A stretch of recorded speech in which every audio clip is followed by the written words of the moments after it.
आज की वीडियो में मैं आपको डेरिवेटिव इसकी प्रैक्टिकल एप्लीकेशन बताने लगा हूं। तो चलिए स्टार्ट करते हैं। मोटर बाइक आप सब चलाते हैं तो उसके ऊपर जो स्पीड का जो यूनिट लिखा होता है किलोमीटर पर आवर।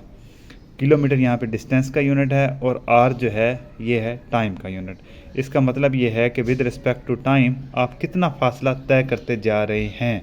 तो ये जो स्पीड है, स्पीड एक बजाते खुद डेरिवेटिव की एप्लीकेशन है। डेरिवेटिव क्या बताता है आपको कि एक क्वांटिटी दूसरे के हिसाब से कितना बढ़ रही है या कम हो रही है।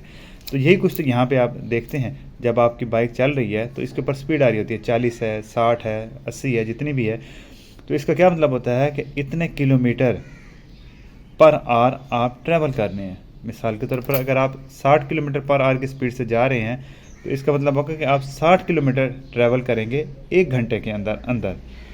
तो ये डेरिवेटिव आपके ज़िंदगी के हर मामलात में, आपके जो नाखून बढ़ जाते हैं, आपके जो बाल बढ़ते हैं, आपके स्किन वक्त के साथ साथ चेंज होती रहती है, आप बच्चे बड़े हो जाते हैं, जवान बूढ़े हो जाते हैं, ये सब कुछ डेरिवेटिव ही है। ये डेरिवेटिव की छोटी सी एक एप्लीकेशन। इस तरह की बहुत सी मज़ीद वीडियोस देखने के लिए चैनल को सब्सक्राइब करें। Thank you, good bye.